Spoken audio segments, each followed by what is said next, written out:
Hello, it's been wonderful to hear everyone so far. Our next two readers have between 7 and 10 minutes, but just a reminder to those going afterwards that we are trying to stay at 6 minutes so we can get through hearing all of these beautiful poems. To Carrie Sean Keyes. The fountain of Carrie Sean Keyes' poetry is in the Appalachian Mountains, urban America, India, Brazil, and Lithuania. He's performed and recorded with the free jazz fluxus percussionist Vladimir Tarasov and quarterbacked the Jazz Nada Quartet. Recent books include Black Ice, New Poetry from China, co-translated with Ming Di, Shoelaces for Chagall, which is a bilingual English-German selection of love poems, and Carrie Sean Keyes' Life and Selected Works. Keyes received the Robert H. Winter Memorial Award from the Poetry Society of America, and in 2005, a National Endowment for the Arts Literature Fellowship. Please welcome Carrie Sean Keyes.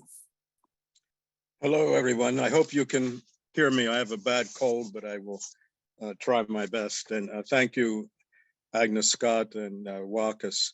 I said I have Polish colleagues here, but in Lithuania, we're very concerned with Ukraine also and the war, the Russia's war. So I will start off with a poem about that and then move on.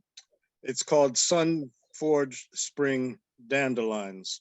And there's a quote at the end from a song written by John Lee Hooker, but also by Bernard Bessman, who was born in Kiev and Ukraine, but lives in America. So Sun Forged Spring Dandelions. It's a sonnet.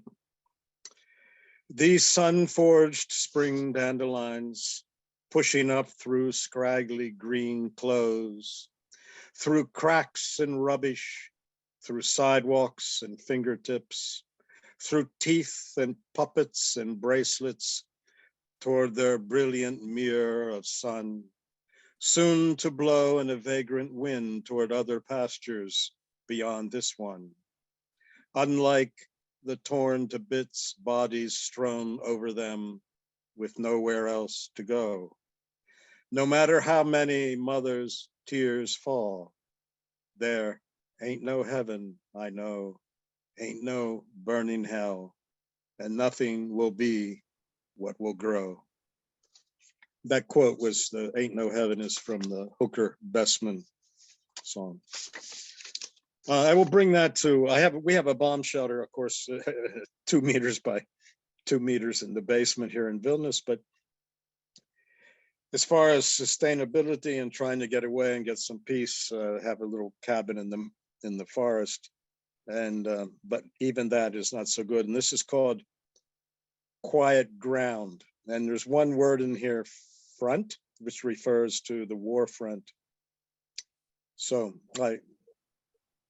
it's a 13-liner, not a sonnet. After hanging the jungle hammock between 2 tall masts of pine, sail welled that night, knowing that the white clouds overhead were keeping watch, still, reverent, without howling winds from the south, knowing that if the war and its dead, the tech drones drowning out the drone of bees and buzz of houseflies in springtime should make a front this far north, the resin-thick pines could be cut down, and the box, a makeshift fit, return me to the inescapable quiet ground.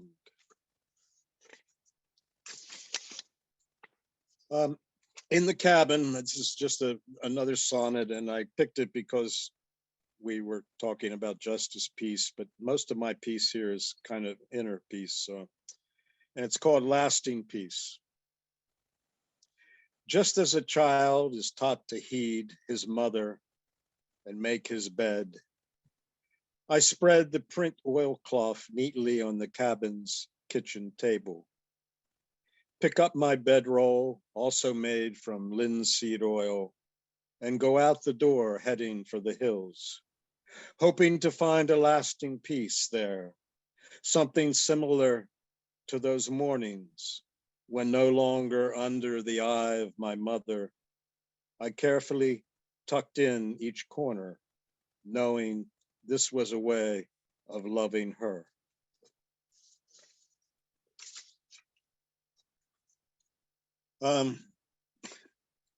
Poem called Snail.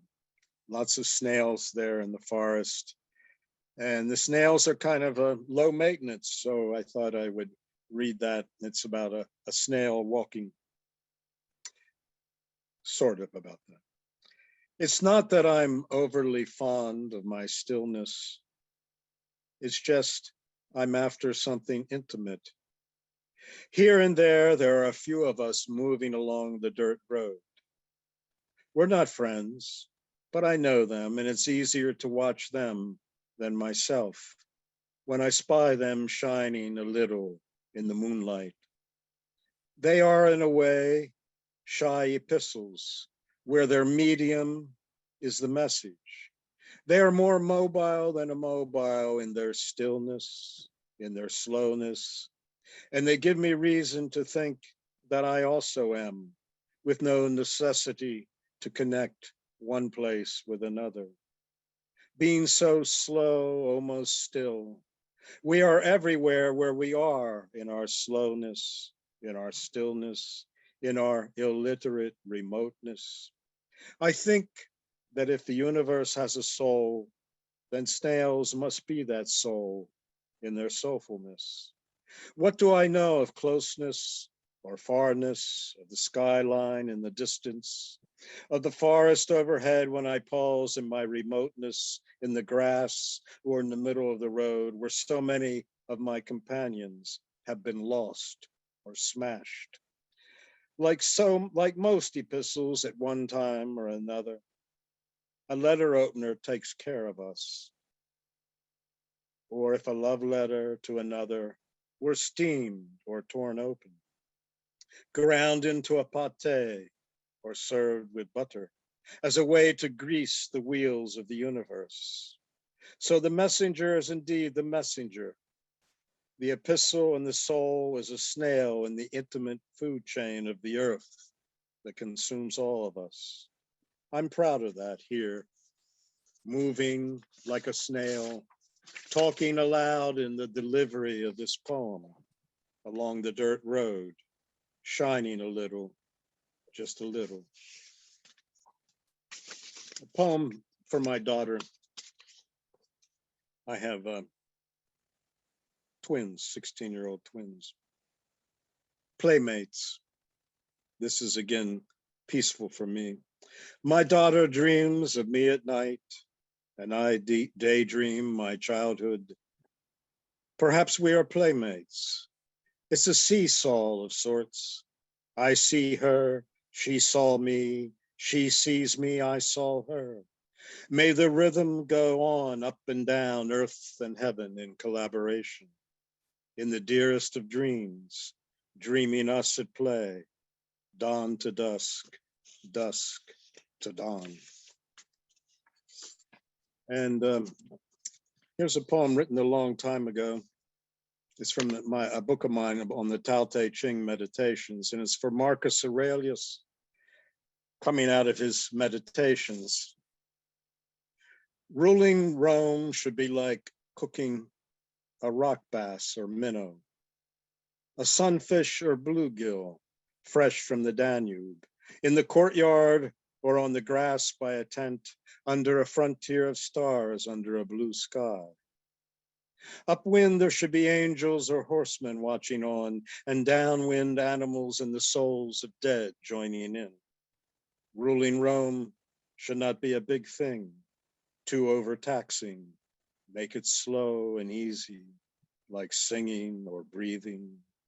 Yet they tell me there is an emperor in the West who uses the bones of dissidents for weaving his family's garments, that he feeds the offshore fish with the gore and remnants of freebooting economics.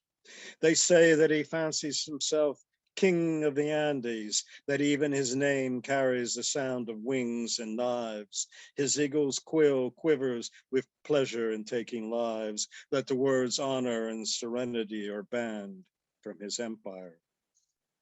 Ruling a country should be like cooking a small fish. not baptizing mankind in the name of Prometheus or maliciously putting the flame of the tree of knowledge to work as a bullet in a blue-collared throat.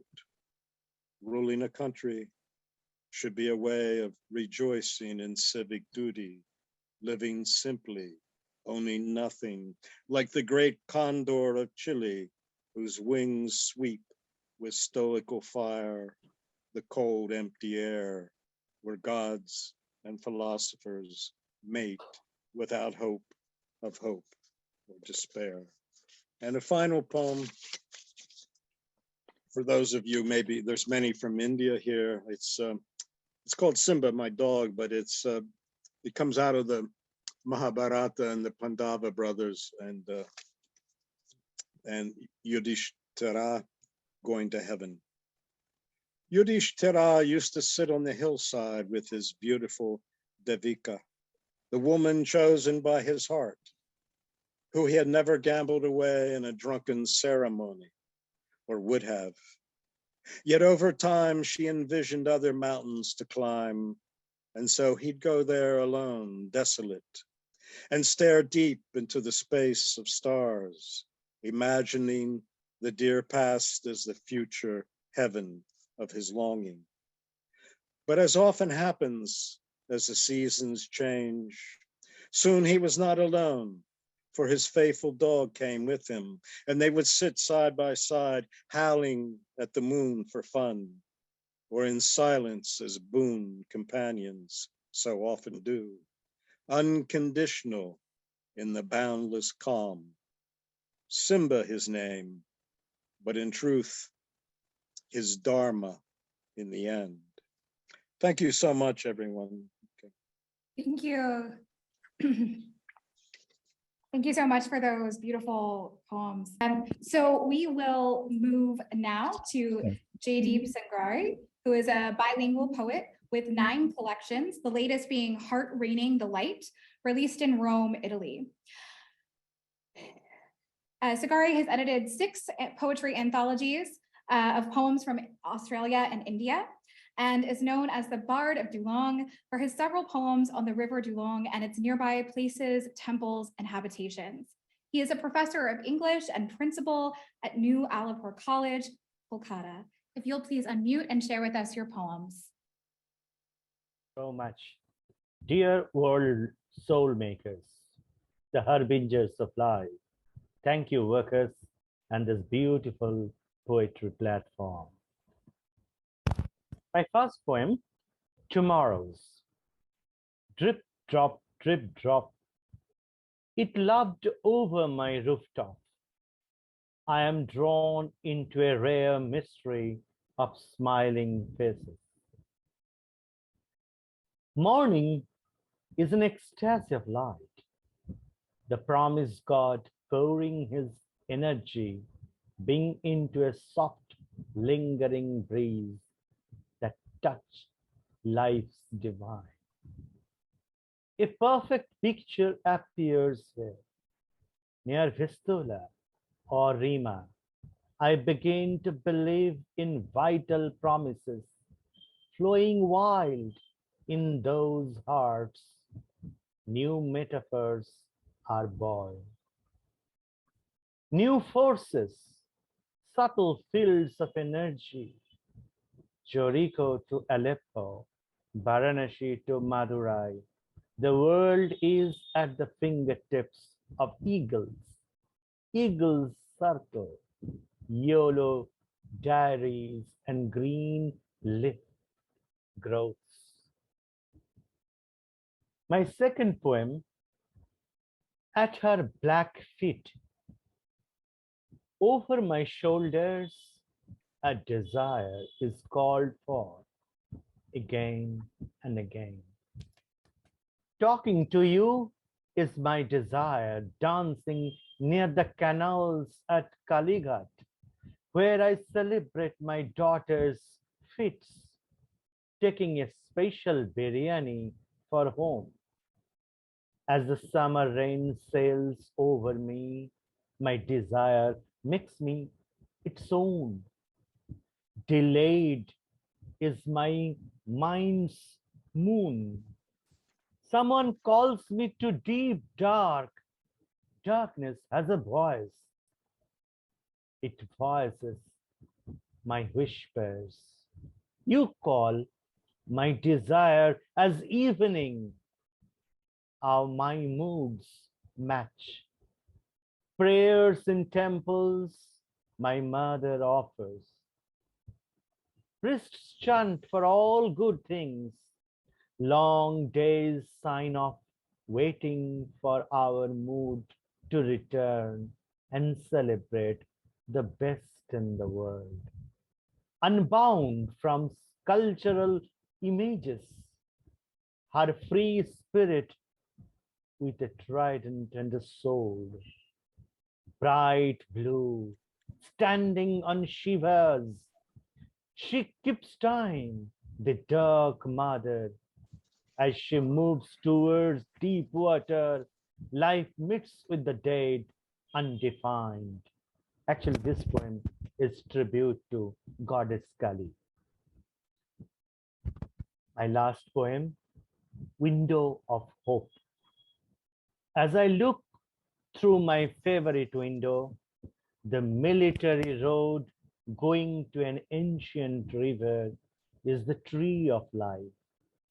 Branches spread outward to the sky, whose footsteps run through the cold night. Who are the saviors of the land? I raise my face to the morning sky. Yogis chant, ancient yogis connect with unintelligible signs. I put my ear to the earth in the rhythm of time. I listen to its powerful song. Thank you so much. Thank you for the opportunity.